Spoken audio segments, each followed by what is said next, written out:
Morning all. तो जैसा कि आप लोग देख रहे हैं कि एक न्यूज़ आ रही है कि अंटार्कटिका में जो स्नो है यानी कि जो बर्फ़ है वो हरा हो रहा है। तो चलिए इसके बारे में जानते हैं क्यों हरा हो रहा है और इसके पीछे कौन है। तो फिर जाने से पहले हम लोग देखते हैं कि अंटार्कटिका के बारे में कुछ जान लेते हैं। तो अंटार्कटिका एक साउदर्न मोस्ट कॉन्टिनेंट है जो कि अर्थ का सबसे साउदर्न मोस्ट कॉन्टिनेंट है जो कि साउदर्न ओशियन में बसा हुआ है। सो अगर ये देखा जाए जियोग्राफिकली देखा जाए तो ये साउथ पोल को कंटेन करता है।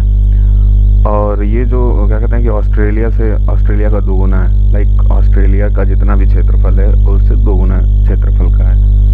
सो ये तो हो गई बात अंटार्कटिका की। अब आइए देखते हैं कि क्लाइमेट चेंज के बारे में देखते हैं। तो यहाँ पे कहा यह जा रहा है कि due to the warming temperature, हमारे जो इन्वायरमेंट का टेम्परेचर बढ़ने की वजह से जो हमारा क्लाइमेट चेंज हो रहा है ये इसी के वजह से जो स्नो हो रही है वो ग्रीन हो रही है। तो ये ऐसा तो हो ही नहीं सकता है कि मतलब बस टेम्परेचर और क्लाइमेट चेंज होने की वजह से ग्रीन होता है। इसके पीछे तो कुछ और ही होगा। हाँ, तो इसके पीछे कुछ और है। इसके पीछे एल्गीज है। एल्गीज मतलब शैवाल, जो कि मतलब माइक्रो ऑर्गेनिज्म, माइक्रो प्लांट्स होते हैं, माइक्रो ऑर्गेनिज्म होते हैं एल्गीज, जो कि आपने गांव में देखा ही होगा। गांव में पानी में पॉन्ड में जो हरे हरे काई टाइप के लग जाते हैं। तो ये देखिए एल्गीज क्या हैं। तो एल्गीज के बारे में आप यहाँ से जान सकते हैं जैसे कि algae are the diverse group of aquatic organism that have ability to conduct the photosynthesis. मतलब कि माइक्रो ऑर्गेनिज्म होते हैं जो कि फोटोसिंथेसिस कर सकते हैं, प्रकाश संश्लेषण की क्रिया।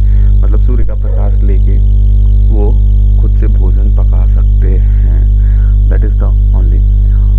और तो ये आपने गांव में या कहीं भी मतलब पॉन्ड वॉन्ड में देखा ही होगा जो हरी हरी काई लग जाती है।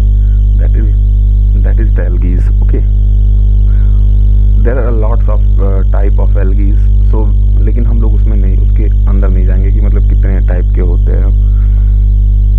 ये आप पिक्चर में देख सकते हैं। This is a kind of algae. मतलब ये एक तरह का है। इसके अलावा ये बहुत सारे होते हैं।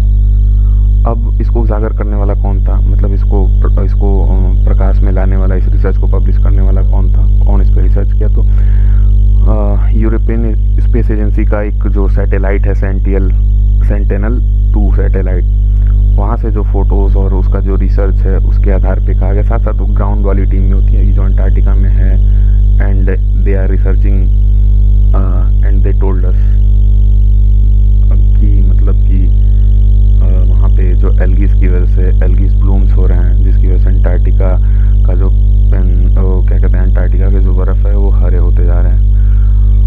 और ये देखिए, ये जो इमेज है ये है कहाँ की है?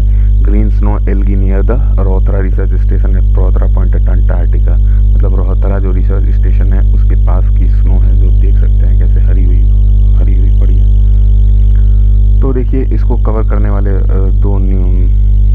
इसको कवर काफ़ी न्यूज़पेपर्स में किया जा रहा है। जैसे साउथ चाइना मॉर्निंग पोस्ट है एंड इंडियन एक्सप्रेस ने भी इसको कवर किया है। So you can see this. और सो आई वाज टेलिंग कि why the snow is turning green. So you can here find that the mosses and lichens are considered to the dominant photosynthetic organism. तो कहा जाता था कि पहले दो ही type के मॉसेस और लीचेंस टाइप के ही जो एल्गी से अंटार्कटिका में पाए जाते हैं। बट न्यू रिसर्च में कह रहा है कि 1679 यानी 1679 सेपरेट एल्गीज आर ब्लोसम्स। मतलब वहाँ पे 1679 टाइप के एल्गीज और भी ब्लोसम हो रहे हैं। और बात ये भी कही जा रही है, the algae blooms Antarctica is equivalent to the amount of carbon that is being emitted by the average UK petrol car journey। मतलब यूके में जितने भी पेट्रोल कार की जर्नी होती है उतने को कंज्यूम करने भर के ब्लोसम्स यानी कि एल्गीज वहाँ पे अवेलेबल हैं। लेकिन वो बहुत ही छोटा अमाउंट है। मतलब वर्ल्ड का जितना भी कार्बन एमिट होता है उसका बहुत ही छोटा सा स्वरूप है जिसको कि वो कंज्यूम करता है।